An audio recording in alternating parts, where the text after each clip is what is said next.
So, can you hear me? Yeah, I can hear you fine. Here it is.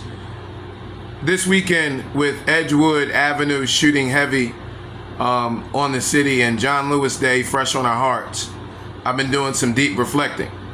Got a lot of calls from folks checking in on me. Thank God. But you know who made the first call? It was Daddy King's young buck. It was Reverend Silly, the blessed Reverend Dr. Albert Paul Brinson. I tell y'all, that call meant everything.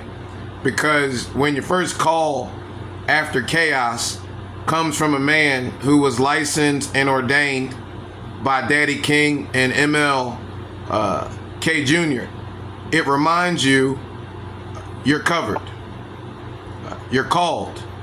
And most importantly, you're connected to a lineage most folks don't even know existed. Talk about a legacy in the shadows.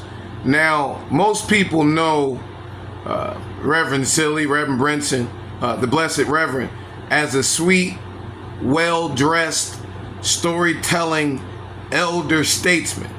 But what y'all don't know is that the man is straight up special forces spiritual ops. While John Lewis, his homie, was out front crossing bridges, Dr. Brinson was behind the scenes praying, pushing, and preparing soldiers most folks never get to see. In fact, John Lewis and Dr. Brinson were like civil rights special forces for the spiritual wealth warfare generation. And that's not just me talking romantic. The receipts are real. Dr. Brinson wasn't just the Samuel Dewitt Proctor fellow. He was Samuel Proctor's pastor. Y'all wrap your heads around that. Now don't let me, matter of fact, let me go in and get a little crazier for y'all. Reverend Dr. Albert Paul Brinson, the man ordained by Daddy King and MLK Jr., was also the pastor and next door neighbor to a brother who should be on every black boy's wall in America. Master Chief William Bill Goins, the first black Navy SEAL in American history. Let that breathe. They shared a black porch. They shared Sunday mornings at Bank Street Memorial Baptist Church in Norfolk. They shared sacred space. Two giants, quiet, powerful, unbothered by the spotlight, but carrying legacies that could light up the whole block, literally. You couldn't script this. See, my daddy, Samuel William Boynton Jr., he might have been a USMC EOD Commander. He was one of those quiet warriors too. He blew stuff up to keep people safe. A hard black man in a hard white system. That's real discipline, real sacrifice. And men like Dr. Brinson, they were the pastors to these warriors. The ones who knew how to pray in tongues and help them translate certain field orders they might not have agreed with. They were the spiritual COs, commanding officers, who kept soldiers like my daddies and my brothers and the SEALs like Goins grounded in something external. So when I say Reverend Dr. Albert Paul Brinson is the pastor of the United States Marine Corps Explosive Ordnance Disposal and the Navy SEALs, I'm not playing, telling you weirdos to respect spiritual rank. From Daddy King to Joe Roberts to your guy, truth crushes the earth. How about it? Reverend Dr. Brinson, still here because Daddy King said, Brinson, you're going to still be here. And he watching the show as Daddy King's youth leader all grown up. Me? Well, I guess I would be William Herbert Grace and Joe Roberts, youth leader, all grown up. And seems to me that God has preserved the torch. The mantle didn't die with the last generation. It shifted. You know, Dr. Brinson and Joe Roberts and William Herbert Gray III and Leon Sullivan and Martin Luther King Jr., they were like Moses. You know, God be using the foolish things of this world to confound the wise. So God used them as little hood boys to go talk to Pharaoh on behalf of God, saying, let my folk go. And so Martin Luther King Jr. talked about life's common denominator, that thing we all call death. And so, you know, but the book don't go like that. It go, Moses, you know, he was political because he went in to have meetings. When we look at all the goats, they poised, polished, and postured. Well, Dr. Brinson, he kind of babied them special soldiers. And you know, where Deuteronomy 34, Moses got to go up and look over and see the promised land, not so much with Joshua. In the 5th chapter, in the 13th verse, he got to be looking down. But and then Satan get really upset because he lift his head up and say amen. And the first thing he sees is in Jericho. He sees a man with a military suit with a sword in his hand. Y'all need to know that's called a Christophany. Don't get upset. I know there's too many syllables for me. That's a picture of Jesus before we see Jesus. And so Joshua asked this man, hey boy, how you want it? Is you for us or against us? He said, neither. I represent the Lord of hosts. We got to be reminded that's the militant God. So it shows that Joshua, you know, hey y'all, in our generation, they militant because Joshua does divide the inheritance, but he got to go fight for it first. But the weapons of our warfare are not carnal. They mighty for the pulling down the strongholds that Satan got on the minds of a younger generation. And now. Gwendolyn Middlebrooks, Mama Middlebrooks, used to say Daddy King used to pound on that desk and pound on that desk and say, I'ma say it, you Negroes are too quiet. So let me talk to y'all. It's my job to carry the standard forward through the Believing Soldier Battalion. And in everything that we're building through Urban Success University and the Kingdom Marketplace. But today, I thought on this thankful, truthful Tuesday, we ought to stop and get a goats their roses. Today I thought we ought to give some flowers where they're due to Reverend Dr. Albert Paul Brinson, last living member of Daddy King's ministerial team, for being the silent strength behind so many public victories, for walking with legends and raising legends, for being a spiritual general and a time of soft sermons.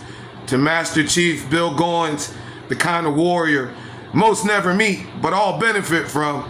Your life reminds us that the deepest rivers run quiet, and black excellence often wears combat boots and humility.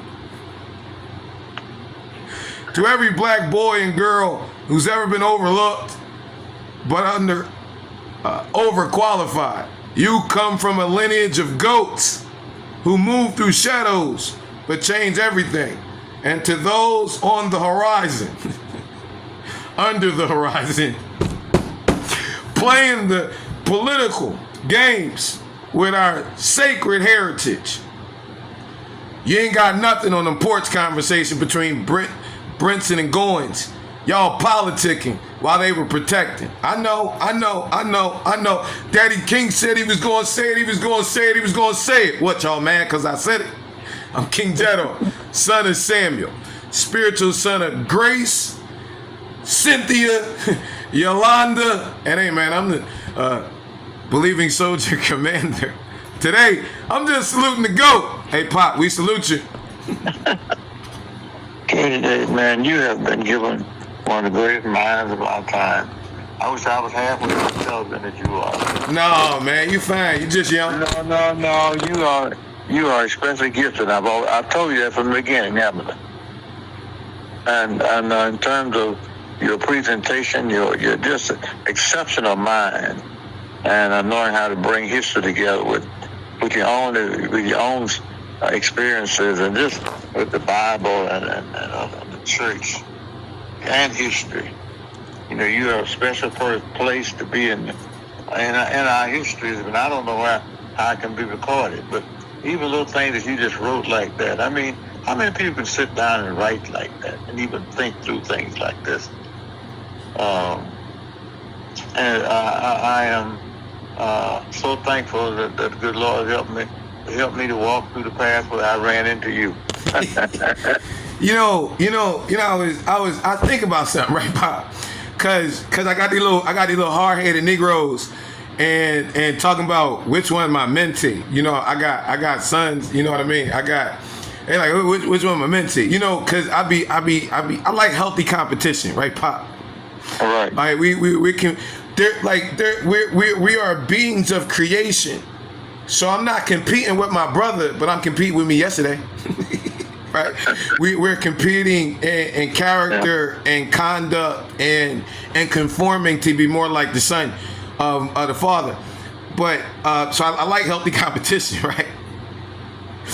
But as I'm looking at some stuff, one of the things that I got from Yoki, and I don't think I told you, so I'm gonna tell you, is this whole teacher part into the preacher part, Right. Like a lot of folk like, Kay, you're kind of like the teacher. And I'm kind of like, I kind of laugh a little bit. And I kind of look at some folk. And then folk who around, they kind of look at some bit. And like, he ain't saying that. Like, why he look like that? You realize that he's the dean. Like, what do you mean that's the dean? Like, bro, that's amazing gracious student.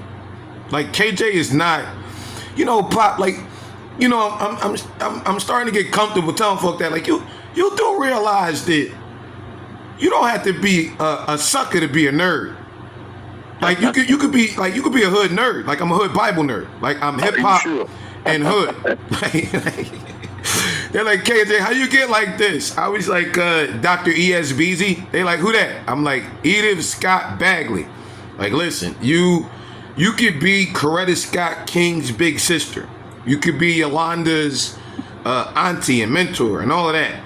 But that's my hip-hop hermeneutical teacher and professor. She helped me summarize what is hip-hop. Pop, what is hip-hop? Her and Cynthia Dolores Nottis Tucker, they did this to me. They did this to me at Cheney campus with College for Teens in 95. Hip-hop is where you take two things that do not go together and you make them effortlessly blend.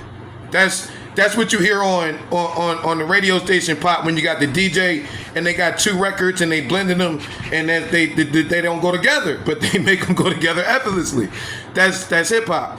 And so we take the sacred scripture of our heritage, the sacred scroll, and mix it with the rough, rugged rawness of our urban reality. Well, I come back, I want to be the professor that you are. No, it's not. You got and get them to go together effortlessly, and that's hip hop. The hermeneutics, the hermeneutics. That's the gift. Homiletics and hermeneutics. I explain it to the kids like this. Homiletics. That's the study and art of preaching. That's the overgrown Easter speech. Right. Listen, Mama and them taught us how to do. You went to Vacation Bible School, Pop. Yep. Mama and them taught us how to do the outline when we was about 7, 8. She said you need an introduction. You need a problem. Lord, I gotta teach this class, Pop. She said you need an introduction, you need a problem, and then you need a solution, and then throw a fake asthma attack. Lord have mercy. She said then celebrate, and then it's the I respect that you went and got that degree, and those degrees, and I'm not discounting what they mean in your generation, but the curriculum didn't change from your generation to my generation.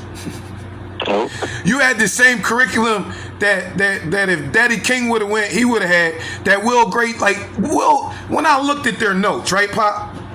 Right. Will Gray III had to take the same classes that Will Gray Jr. took. I'm not taking them classes when I got both of y'all notes. And then I'm poor, Not poor, but I ain't got a bunch of money. You want me to take loans out and then I'm gonna have a student loan mafia on my back? No, I'm cool. Then they got, so I ain't finna do all that. But that's homiletics. And my generation is the colonizer classroom. It's a slave master seminary pop. You gotta go deeper. Cause if I look at all my kids and they like, well, wait a minute, you only went as deep as Dr. Brinson did 40 years ago, you shallow. You got all these technological doodads and all this other stuff, and two parts of it. The first is you ain't go deeper in the scripture. And the third is you ain't spent no time alone with God for no revelation. So it was just like you being a banker or you being whatever. You just went to school and got your degree and think you over somebody.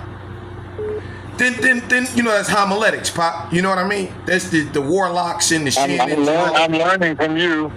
And then there's hermeneutics. That where my crazy butt come in. That's the gift. That's help me, Reverend Doctor. But people don't even use those terms that much anymore. But that's where we look at what God was saying, right? When God was saying it, to who God was saying it, what they was going through, and we look at it from a myriad of different perspectives in order to find one that is inspiring, empowering, and motivating. That gives us motive for action, for us to press on and press through whatever circumstance and situation that we're encountering, so that we can, further along the journey of fulfilling whatever assignment God has on our lives. And right. And as a spiritual father, as an organizational leader of a congregation of folk, that's what we're supposed to do. You're teaching the class yourself for me, Pop. One of the things that I thought about, and give me your insight on this, Pop. In explaining to a younger generation, like the fact that God in the Senate Bill 36, like I'm not discounting what it meant in your generation when you were my age to say, I'm ordained in the Baptist Church. That meant something. I'm a Baptist boy. I done grew up in the basement of Zion. I done perfected my crossover in the basement of Bright Hope. I have grown and developed and matured and been nurtured and developed by the wisdom of the heritage, like you are. And so I have a reverence for these historic Black institutions. Abyssinian, but right. Now in this generation, Abyssinian led by Kevin Johnson, Warnock is leading Ebenezer. Like the denominations it's over. Like in my generation. and only from this standpoint, Pop, when you were a little boy, there was a rough, rugged hood Negro who had a Holy Ghost transformation, who really became the cornerstone for all this in South Atlanta period, right? Daddy King, right? And MLK came from that Negro that nobody talk about, right? I might be a nerd enough to talk about the three of them. Whitfield was a non-American prophet. That was Cynthia Fopp. I learned from Cynthia, Mama nodded, so I know about her daddy. All right. Will Gray, he a nerd. Herbie was a nerd, super nerd. His daddy was a super nerd. Come on, right? I done got it from him, and yeah. So this is all right. Educational excellence. Daddy King, the only one that really inspired me, because he was hood. He was like, no. This right here, this hood transformation, this Holy Ghost. Right, so I look, and when I look at your generation, all of y'all that I had the perspective. I never met ML, but I learned from all y'all. Heard y'all give stories about him. He was real. AD was real. Leon was real. Billy Herbie was real. Joe, that's Chicago Joe. That's Jersey Joe. Y'all niggas don't know. It's a reason Daddy King picked him. Right. And you're real, right? Brinson real. And so as young boys, we could look behind the pulpit and it mesmerized you to see a man used by God in such a way he can motivate mama and everybody from the desk. It's a certain pulpit talk. But then we talk about you and Goins. It's a back porch talk. Then you got to be able to feed all of us on Sunday morning. But if you are a leader, you got to be able to walk your behind out this building, onto this block, look us in our eyes, and lead us to believe you really believe in what the fuck you talking about. Excuse me, put it like that, Pop. You can't give us this soft behind Easter speech and never come outside and turn your back on all of our boys and all of our girls and the degradation that we going through. Somebody asked me yesterday, Pop, and I got so mad. I'm working on this thing where I'm understanding Warnock is a politician and that nobody else is on staff, right? He is more politician than pastor. Yeah, but somebody said, K, because that's where my barbershop is. Like 300 block, Pop. That's where my barbershop was. Right. Like that's my block.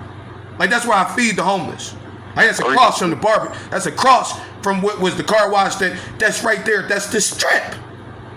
Like, Kay, how do you feel when you have a mass shooting on your block? I said, how do you feel about Ebenezer? I said, listen, check this out. I got 1,000,001 phone calls. Part of the reason why I wrote this. And I said, you know what got me? I said, he's 87 years young. I love it.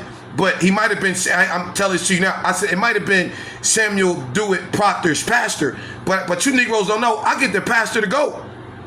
That Negro don't call nobody on that team. I said, God got a sick sense of humor.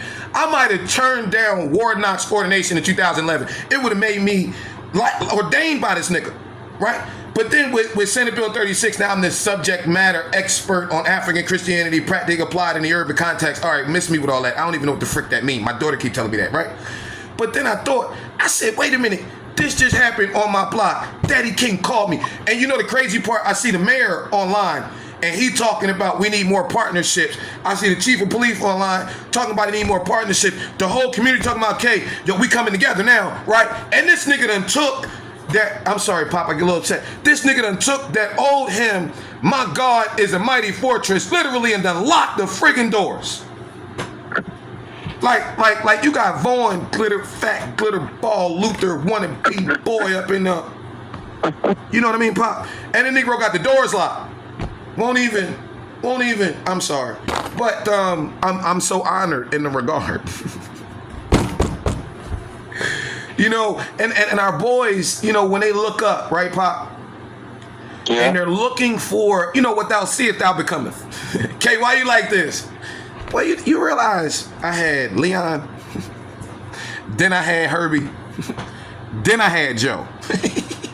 Right. Right. Then in the middle of all that, with them Negroes set me up with my own hood sanctuary. I'd have had that for 10 years before I had to come back and deal with these niggas.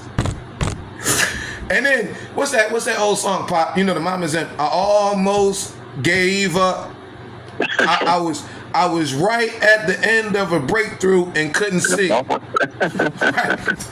And I taught on Monday, Pop. I taught because I'm one of the things that I'm realizing that God has me in this place now, which is mind blowing to me, right? Is that he keeps revealing to me that the most powerful tool that he wants me to use in this phase of ministry in my life is transparency. That when a younger generation look, that you go to school, you get the degree, you do this, you get that, and then you just arrive. Heck, no! I had this dream as a kid, and this dream I had as a kid at 6. I remember Mama Grace talking about what you get that from? And I said, come here. And I showed her the cartoon. You remember Richie Rich? Not a lot, not in detail. It was the little white boy, and the daddy had everything, and he had everything, and he had the little dog named Dollar. And I used to watch Mama Grace, and my nanny back then, before she died, right after Mama Grace and them left Zion, was this Mama Josie. Mama Josie died, and I was like, you know what? I had, how they had what they call the convocation, right? Pop, everybody come together. Yeah, right. And I had, the mamas, they bring you a little treat. I used to like them little Hot Wheel cars, and they bring me little Hot Wheels. And just so happened, I had a red convertible and a black hardtop. And Mama Grace asked me, what kind of car you gonna get when you grow up, King Kid? I said, I'm gonna get 2. First time in my life this woman chastised me verbally. I said, I'm gonna get 2. I'm gonna give me a hard time like this. She said, why would you waste so much of the Lord's money? Whoa! And she gave me the whole thing, and I realized at that point that her and them other mamas, being poor mamas, the most they had ever made in their existence were like about $2,000 a month. That was a great month. And I saw this Richie Rich kid, and I didn't want everything for me. I wanted everything for the mamas. And that's what really opened me up to Sully in that conversation when the entrepreneurial Jesus and looking, and it was that conversation between Amazing Grace and Mama Dash. You know, everybody know about Billy from when your first lady, when your spiritual mama go from her husband being the black whip to the head of the night Negro College Fund. Oh boy, you know how they used to whoop us with books, Pop. Right. And her computer thing, and she like, computer's gonna be it. And in my mind, right, that's how it always was. When computers hit, oh boy, I was gonna change it for all our little black mamas and all our black babies. And that's really what got Billy and all them to put me in that Fran Tarkenton office and Mama Nottage and all them. Because Fran had all this entrepreneurial stuff, but he really got all his computer stuff. I haven't heard Fran Tarkenton's name in ages. Hold on, Pop. And I've been digging inside of all of that, like AI and all of this. And you remember how Select Patronage became OIC, and how Progress Plaza, you know, had the entrepreneurial classes and all of that. Yeah. And so I know from Sully that his homie ML ain't mess up nothing with Select Patronage. Right. ML ain't mess up not a thing. SCLC did. That nigga Jesse Jackson watered it down with his Operation Push and his little political whatever, but ML ain't messed it up though. And so when that youth department, you know, I ain't gotta clean it up. I'm talking to you. When Dexter killed that youth department in '94, that hurt Coretta. You know, ML ain't really had no youth deal. The biggest thing you could trace him in the youth deal was what he did with youth. But youth was important to Yolanda. Women and children were important to Coretta. Coretta was a big humanitarian. Right. She cared about people. You know, she lost her husband and all that. You can't, you know what I mean? All that kind of da-da-da-da. But that's a big honor. You know, the way her and Cynthia was with that King Center and King Association. I don't remember a lot with that opening, but I was 5. You know, you remember certain stuff. You know what I mean? Big stuff like that. And when they were talking about rebuilding it, yeah, Amazing Grace, Mama Grace might have gave Yolanda that mini university model and sent me here to work on it. But the mamas, when that youth department died, and that talk, the Amazing Grace and Cynthia and Edith and you know, Andrea and Chizo Pete, even Brenda Davenport on that call. You know, Yolanda on that call. And kids, Yolanda did Springfield Elementary. Her own, you know, her elementary school, she integrated that. The stuff she did over there at Grady, that was big. And so her vision was for student government to be a voice for our youth. So that, you know, like when 2002, and that was really, you know, the mamas was old. That's really what it was. They were talking about closing college for teens. Yogi was like, we ain't closing it. I ran high school. She ran student government at Grady, and Bill Gray ran student government at Simons. So I couldn't get out of it because Billy had her back. Damn it. Right. And so it was for student government to be this voice of our youth that could not be corporately and politically controlled. And I kind of see how when she shut her eyes, how I hate to put it up, but that's what Isaac and Alveda pretty much did.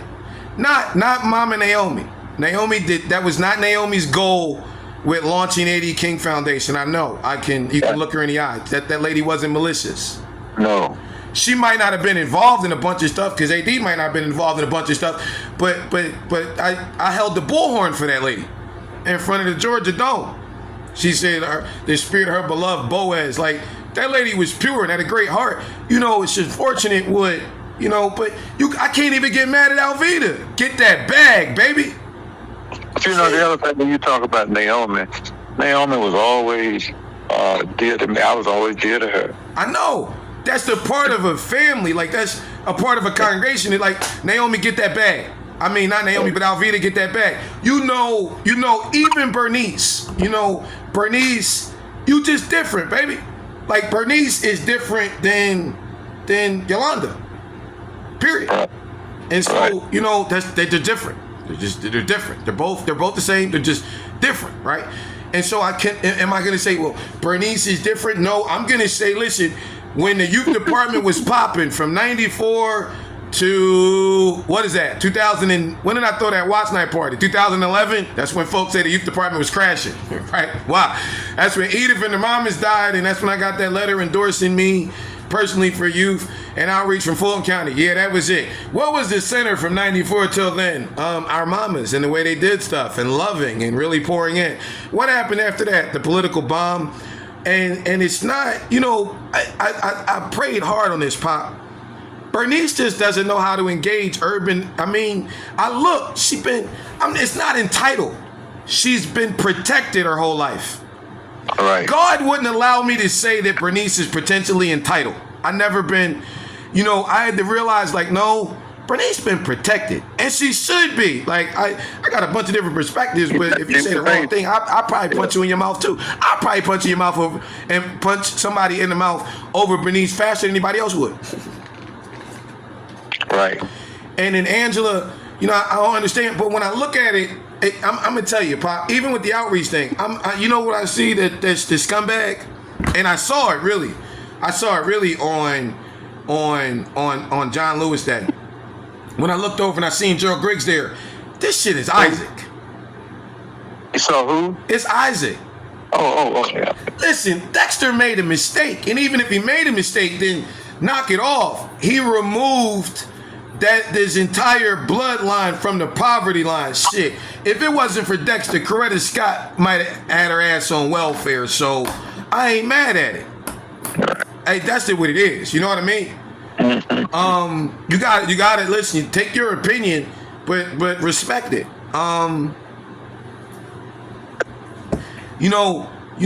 We men. So Isaac Senior, he ain't do shit, but you ain't jump all the way out there. Like, when our kids forevermore come to the King Center, they look up, they see John Lewis. You can get around Alveda. But when you really disrespect Daddy King's legacy, you really disrespect ML's legacy, you really disrespect the team. The only person that really matters, that gave Donald Trump all the weight, was Isaac. All them interviews, all the damn, you got your picture with Donald Trump on the wall of the government building of the King Center campus underneath John Lewis. And when John Lewis holiday take place, the 5th one, I looked at it, Pop. This John Lewis Day, right? Right. All that John did, it ain't one member of the Ebenezer staff out here. All these kids out here. All this important. You got your March for Your Lives. The young boy, Ryan, 23, running for a school board position. Ain't nobody out here. The King Center. Wait a minute, Bernice, you ain't got nobody out here. Wait a minute, the Park Service. You ain't got nobody out here. Part of me like, wait a minute. One of y'all should be out here. Oh, yeah. Then in another regard, right, Pop, watch this. I think we got enough. I gotta cut out this. Pop, the next thing I'm looking at, right? Tell me this. I'm gonna shut up. You give us this one. Then I'm like, then God hit me and said, now listen, My ways above your ways, my thoughts above your thoughts. I make the end known from the beginning, and from the beginning things that are not yet complete. If any single one of them was out here, you wouldn't be able to have this mic and MC this for these kids. So shut up and get to work, boy. I said, well. You know, KJ, let me tell you something, man. You are a one of a kind in terms of you are exceptionally gifted. And I don't think you actually realize that there is nothing ordinary about you in terms of your being theologian, historian, hey, colored boy. I don't know, you've been given a lot of special gifts, KJ. And you are a blessing to a lot of people. And it's not about you. That's the one thing that shines through all these other things. You are always giving allegiance and credit and thanks for other people. Those who walked along before you, laid out the road, those who you walked along with, you know, and those who have to come behind you. You are a special person. Something's got to be done to give you a special role to play where it's acknowledged. You know that? Are you there? I am. And I guess that's the same thing people used to try to say about me, but I said, no, that's not true for me. I don't know. It's just interesting. It's interesting how God brings people together, too. But one of the main things that we all need to do is we begin by being aware of each other. That's where the gospel begins. It's always about the others, and that's where our life, you know, our lives grow on the footsteps and the hopes and dreams of others. And when I say that, we dream of what other people can be, or what their gifts and talents, and it's just always about others. I go back to Reverend King Sr. always saying, banging me on my leg, son, it's never about you, but it's always about others. And you are one of those that come from a little ahead of yourself in terms of being now in today's time, and to really being about others. Everything you do is about others, KJ, and that's a special gift.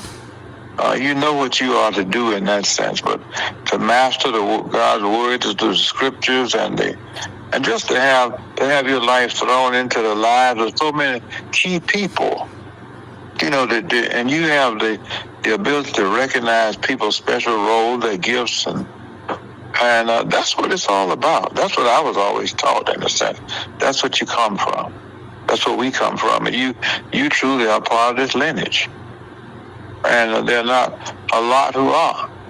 And then those who do come have special roles to play in how otherwise the band is coming down the street. And so we have to know when our play, where our place is to get into the parade, you know. We all play different parts and roles. We may march left and right together in the same beat, but we all, you know, we're wearing different uniforms. We bring different roles. And I mean, I'm always amazed by you, your gifted mind in terms of using it biblically, and socially, and historically. All three of those ways you do. And so you are a blessing to what keeps the rest of us going, because you come behind us. You hear me? Yep. I mean, you do. You know, that's right. You know, you get excited about the gospel and what it means today. You're concerned about what happens to the people in the street, the neighborhood. So am I, KJ. You know, that's all I've ever known. It was always about other people. I remember, you know, you were talking about Reverend King Sr. when he came back talking about Martin Luther. So he didn't really know about Martin Luther. You know, the real significant theological history that he brings, you know.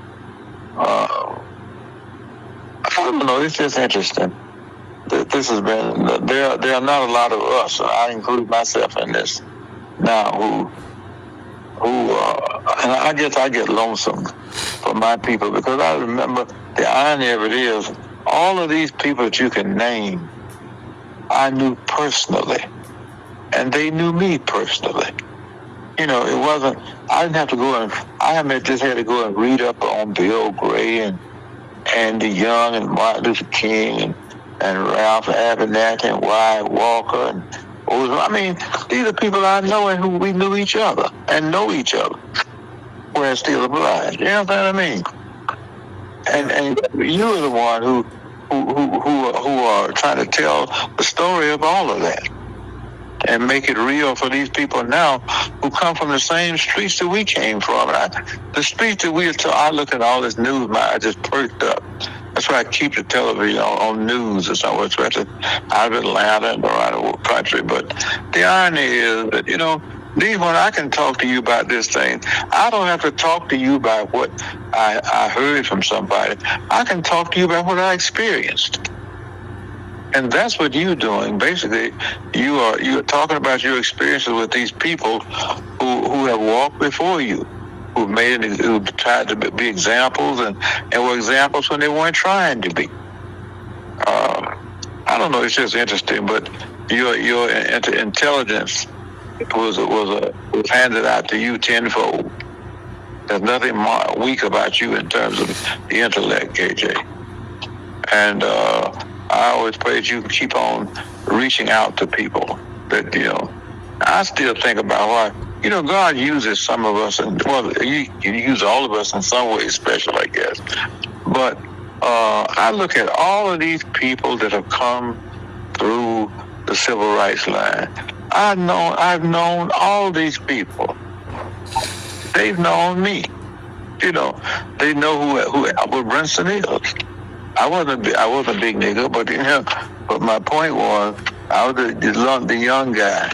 I was always around and there. They all knew who I was. They knew how to come through in the parade and see me and wave at me. It's just, I don't know.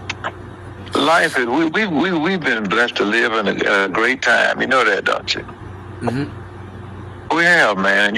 And you are exceptionally gifted, KJ. You really are. I know you didn't just start out to be that way, but you are. Your mind, the way you use it, and everything you talk about is always for others. And that's one thing you and I have in common. I was always taught that it was always about others. And these people who are the newsmakers, the historical subject matter. We know these people. It's just natural. Some people, they want to get to know folk because they big niggas. I want to be next on. See, and that's what I get from our friend, our successor now. You know what I'm talking about. Yeah. His pastorship. It's all that there was a different. It's as though he was never involved in all these things, but he just wanted to be. You know what I mean? Yes, sir. That's the way it comes across. This is about building me. And when we came along, there was one of us that always have to get. He stood out that way to a degree. All right, and that was Lonnie. Lonnie King. Yeah. But we were always at work together. But Lonnie was always trying to lift up Lonnie regardless. You know what I'm saying? Yeah. And then he was always laying out the fact that he was a king. He let people think he was related to the kings. You know what I'm saying? Yes, sir. Look, I was inside, so I saw it all. But I was always taught that it was never about me. And I didn't have so big an ego that I had to make it about me. Because I always felt more insecure and honored and blessed. But that's what I get from my mother, because she was always very humble about things. And she always thought that everything was a blessing, you know what I mean? That God could even allow me to be used in this way is mind-blowing enough. And the irony is that I was able to even make sure to give my mother, who didn't go to college, but who was I started her getting a job at Spelman as a resident director and a house mother. For so many women who said their lives for generations have been influenced by Mrs. Brinson, Miss Gertrude Brinson. It's always about others, KJ, and that's what I love about you. You always we don't spend all this time talking about you. it's always in relationship to other people. Do you hear me? Yes, sir. And that's why you're special. That's why we came together and able to talk and reach out. And, you know, we're not draining from each other. Do you hear me? Mm-hmm. Some people are just around folk, or they getting something out of it. It's making them so much. I mean, but I don't know. Ours is more relationship. I'm still learning. Yeah, of course you are. I know you trying to say I'm too old to learn. No, I'm only joking with you, man. You know? I'm saying, like, I came up with this outline, my believing soldier spiritual weapons, like just right. Kind of an outline and this pugilistic theology. Now I got these folks will write this and write that. Like it doesn't work like that. Yeah. Like you gotta get out here and I don't know. But we can't stay on the phone all day today. Yeah. I got them buzzing. I'll say this really quick. Thank you. Oh, thank you. Are you kidding? Thank you, man. You're a blessing to me. So I'm trying to. So Isaiah, it talks about how he refines us in the furnace. Right. And them three little Hebrew boys. They said, my God has he has the ability to provide, and so it was in the furnace that they looked and were like, wait a minute, it's another one in there. Was that Shadrach and Abednego? Yeah. Shadrach, Meshach, and Abednego. And they look and they said it's to somebody else. So he shows up in the fire. He shows up in the heat. He shows up in the trenches. Right. And I am, for me, I dreamt of this part, right? The community part, the growing business part, the building our mamas, the baby part, the part I saw Leon do, the part I saw Billy do, Herbie, the part kind of perfected with Joe, and my brother died, and I lost my mind. And when I finally realized I lost my mind, I looked up, and I still had Joe, and I still had Billy, and I had all these like stories that Yoki had given me about you, but I hadn't spent this time with you, right?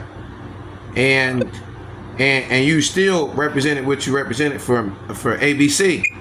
So it came this ordination time, and in this ordination time, it was the conversation I had with this Negro was like I felt like I was talking to a white man, like not even color, like I got white friends, but I felt like I was speaking to like a black little Hitler dude who had no care, no concern, no interest in the practical application of the gospel, no interest in us as a people or none of that, just was in this authoritative thing. And I was like, I don't know.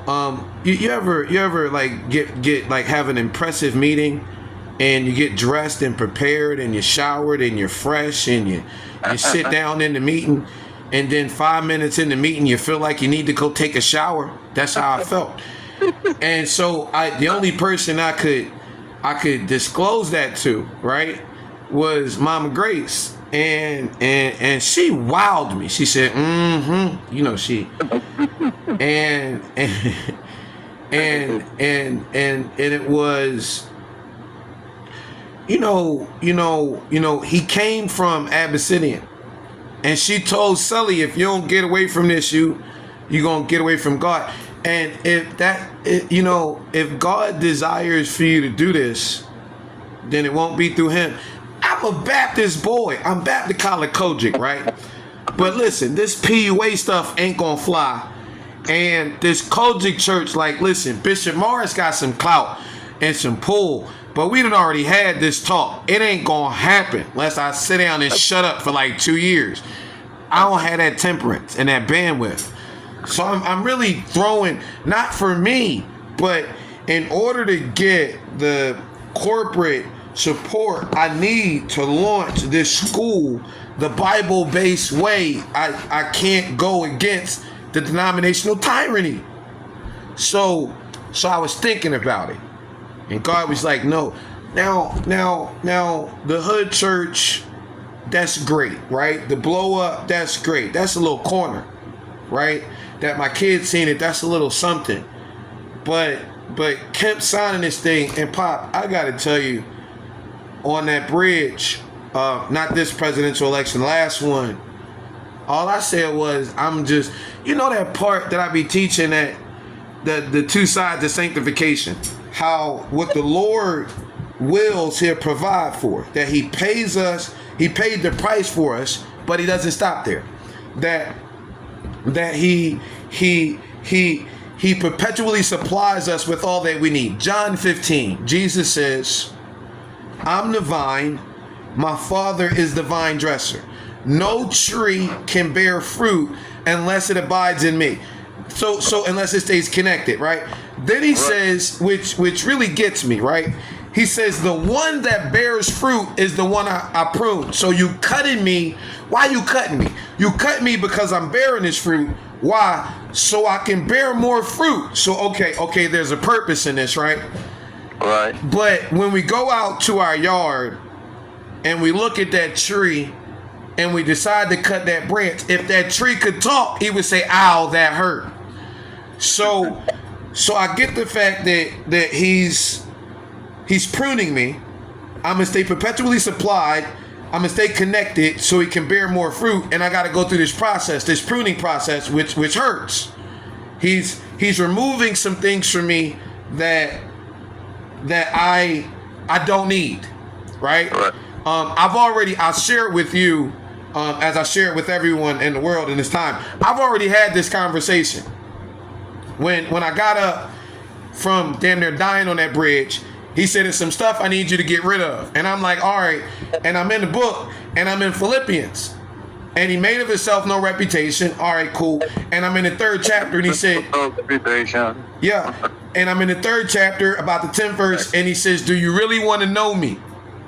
Do you really want what you say you want? This is what the Father's saying to me, Pop. I can't tell everybody because everybody can't handle it, right? Right. And I said, yeah. They said, do you really want it though? And I'm like, yeah. He said, you really want to know me? Yeah. He said, keep reading. Now, I already been in Luke 14 where he said, you got to give up everything. So I already got through that. And I'm like, why you taking me here? Right. Hold on for a minute. What you about to put me through? I don't know if I'm really ready for this, right? And so I'm reading, and Paul says, I want to know Jesus and the power of his resurrection. Now, wait a minute. In order to resurrect, something got to die. You about to kill me? Hold on, wait a minute. Right. I know the distinctive, unique inside of me, like, wait a minute. And then he says, but in order to die, I gotta, in order to be resurrected, something got to die. And you just gave me this near-death experience, right? And inside of it, I'm like, you know, what ML says, the Yoki Daddy, in order to, you haven't found what it means to live until you found something you could die for. I'm a little hood boy. I made some pennies. I got a little stash. I ain't telling nobody, right? But I got a little stash, right? You got more than I got. No, I ain't got it no more, but I had a little stash, right? I had a little stash. Outside of what it costs for my daughters, you know what I mean? I got a little stash, you know what I mean? You Negroes get on my nerves, I'm out, right? And then he get me in this rich young ruler thing. He like, but who you stashing from? You know I know about that. Like, what you talking about? That's my plan B. You know what he said to me, Pop? What? He said, why you need a plan B when I'm plan A? I was, you know, the rich young ruler. He did everything, but go give it all. Wait a minute. You pruning me of that? Now I'm a little hood boy now. Wait a minute. I'm in Fran Tarkenton office. I'm in the direct sales industry. I like these custom cut suits, man. All right. I like these stages and And I like all this. He said, boy, you ain't come from none of that. Then I'm reminded of Billy, when Billy quit Congress. He like, you know, he as the highest ranking black official. I'm going to climb higher in his corporate stuff than any little young black boy from the hood ever did. And when them white folk need me, tell them all to kiss my ass. I ain't know they was going to try and come at me a little violently. I ain't know they would come like that. And he said, well, about all these people and things like that. It makes me, it's so many of everybody is dead almost. AJ, you hear me? Mm-hmm. It's up to people like you to keep them alive. And he said, the prudent. He said, how bad do you want it? And I'm gonna tell you, for me, I said, well, listen, I got this much until I run out of gas. Right, Pop? Right. I thought, listen, Pop, I knew the Negro was going, the nigga's a liar. I know the nigga a liar. I know he's a liar. I know you're gonna be living for a while, right? But I know Marv is really sick. So if nothing else, I learned humility. It's a spiritual weapon, right? Right. I'ma bite my tongue and I'ma ride it out for Marv, and this nigga gonna lie. I know he gonna lie. And I'm able to get out of it because this nigga's a politician. I'm the last son. I came 10 years, you know, and the nigga gonna lie. And when he lie, I'm gonna say I ran out of money. I don't got nothing else to do. And I'm gonna show everybody I ran out of money. Like, I ain't got no money. I ain't got no budgets. I ran out of money. You know what keep happening, Pop? I keep running out of money, right? I hear you. And then God keep making stuff happen that don't happen with money. But it goes to show you always just don't need the money you think you need. Come on, joking. That's grace. Not that's Mama Grace. What the Lord wills, He'll provide for. Right. She was ringing in my ears, Pop, when I went to John Lewis Day, right? Right. And Ryan was like, "Okay, you gonna touch the mic for me?" Cause you know the little superintendent boy done already said he ain't give me no permit. So I know on John Lewis Day, with everybody knowing what John mean to me, that they gonna be swimming around. You know what I mean? They all coming out for pictures, right? And then, you know, I got the girls. Last summer, I had Alexis. She was running for Michigan Negro College Fund. I'm like, Bernice, you a Spelmanite. She at AUC and you gonna open up the doors. Warnock, you went to Morehouse. Nigga, she running for Michigan Negro College Fund from the AUC. You gonna open the doors. The niggas locked the doors. Didn't come outside. This year, I got the kids, you know, creating the yoke. I'm like, damn it. Then he do that. I'm trying to tell you, Pop, all this stuff. I'm going bananas. I'm ready to tell everybody with the budget thing and with Trump and what he did. He killed he pulled $60 million for all the youth. A lot of that affected kids in Georgia. Ridiculous. Then he released it last minute, but when he released it last minute, it ain't go where it need to go. Everything bananas. I feel like I'm gonna be like, banana. I quit. And we supposed to be 30 minutes. We almost an hour, and you killed the call. Cause I think about him. Trump is never about anybody else. It's always about him. Whatever his success comes in doing things for himself. I think the same thing about him and your pastor, but we don't want to get close with that. I'm gonna say this. But I pray for myself in terms of my attitude toward him, KJ. Lord forgive me if I'm thinking wrong, but because we gotta love him, right? I just don't like him. But you listen. Look. I got it. I got the Bible in my hands that I got from John Maxwell 2010. I ain't turned every page, right, Pop? And you've been reading it longer than me, right? But I don't see where it say I gotta like him. It say I gotta love him. It don't say I gotta like him. It don't say I gotta like him. It don't say I gotta like him. I don't. It say I gotta seek God with him. And I'm gonna tell you what I get. When I get into him. You know what? Now watch this. This is what I know inside of myself that I'm realizing. Watch this. If it wasn't for him, I wouldn't do this. We're gonna go over, Pop. Listen. If it wasn't for him, I wouldn't do this. Cause this is the thing. I love this. now in the way it's done, but I wouldn't do this. But then I realized, so listen, real quick, since I grabbed it, you know, first number of completion is 3. Second number of completion is 4. If we add them, we get to 7. Pop, do you know that when you read 1 Samuel, the 7th chapter, it starts at KJ? You remember Samuel starts around the ark. It's called the Ark of Kirjath-jearim. That's KJ. Listen. That's what it say. Listen. Verse 1. The men of Kirjath-jearim came. It says... You're biblical now. And listen, I mean, I got the book in my hand. I had to grab it. The first time Ebenezer ever pops up is in 1 Samuel. Listen, I know Marty and ML. That was Moses. I realized that, but Moses never mentioned Ebenezer. First time we ever heard of Ebenezer, we was camped out. The 4th chapter of 1 Samuel, the word of the Lord says the ark of God got captured. You know, little Samuel grew up around the ark. That's the presence of God. Looked like what them niggas doing across the street. Then Israel went out to battle against the Philistines and encamped beside Ebenezer. On first time we heard about Ebenezer. Turn to the 5th chapter. Second time we gonna hear about Ebenezer. Then what happened? The Democrats and the Republicans, the political people, what they did, Pop, they stole the ark. Where they steal it from? Ebenezer. They stole the presence of God. It's been in the Bible the whole time. I'm moving through it real fast, Pop. We in the overflow. 1 Samuel 5th chapter. Then the Philistines took the ark of God and brought it from Ebenezer to Ashdod. Good googly moo. We gotta make Joe Eli, Pop. All right. We gotta make Joe Eli, cause I agree to that. When we look across the street, right?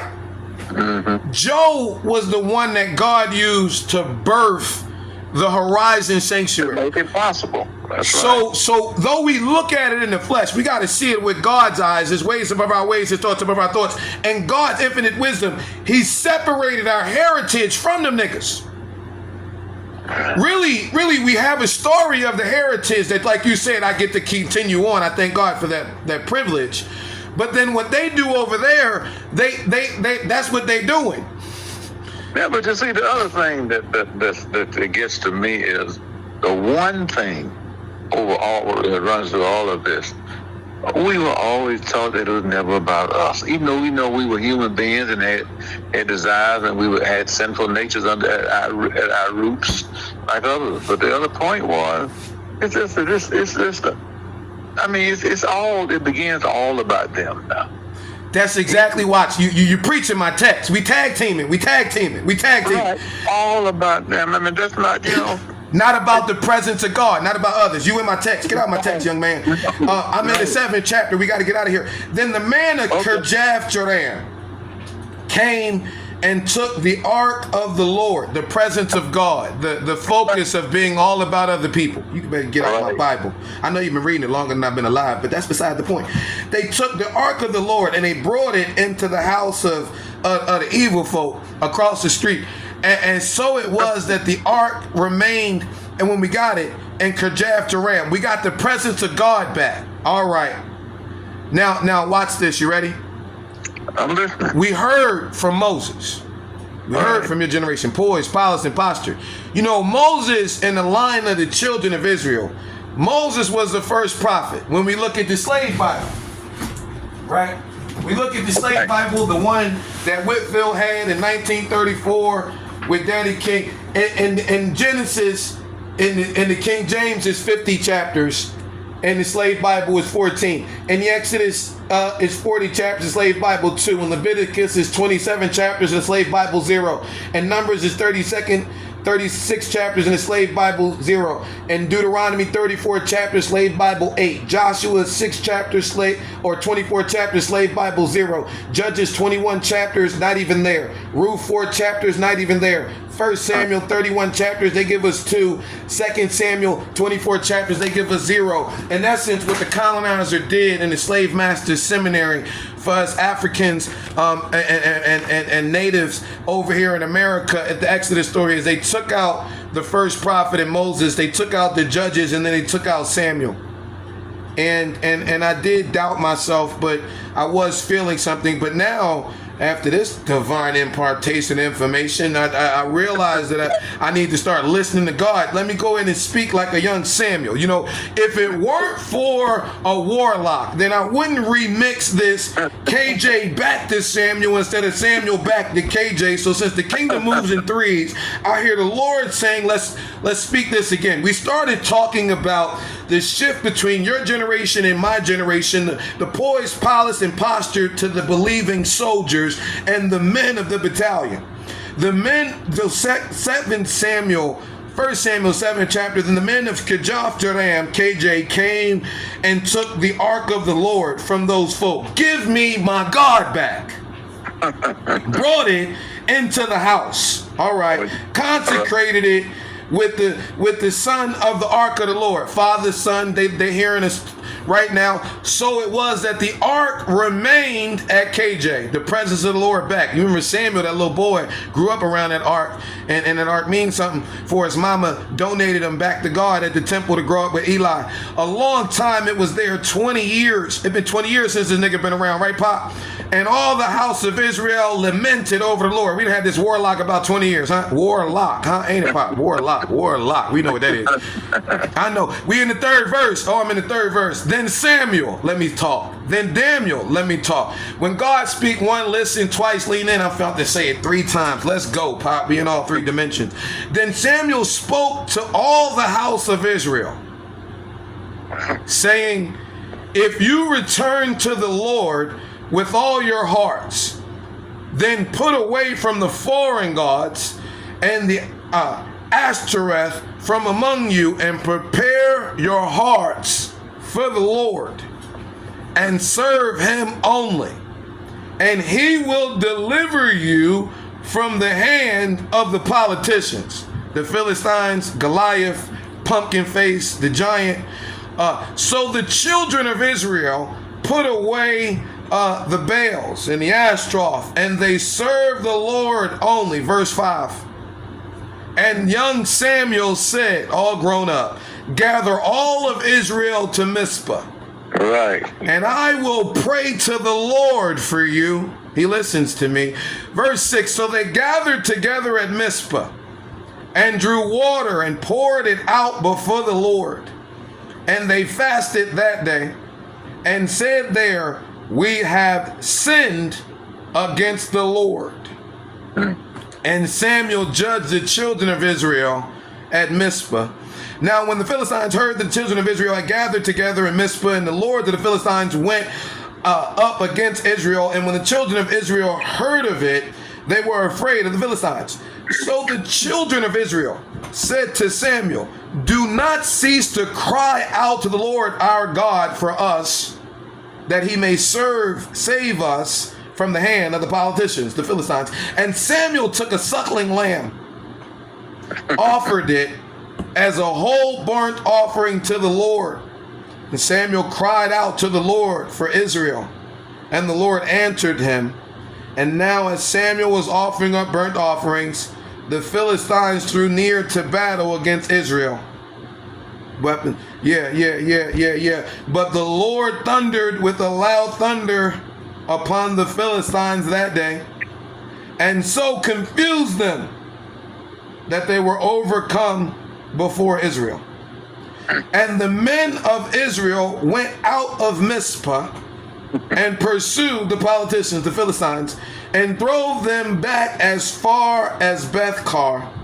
And Samuel, here it is, Pop, took a stone, set it up between Mizpah and Shin, and called its name Ebenezer, saying, thus far the Lord has helped us. We have come this far by faith, not leaning on votes, not leaning on budgets, not leaning on popularity, not leaning on performance, not leaning on influence, not leaning on nothing but the Lord.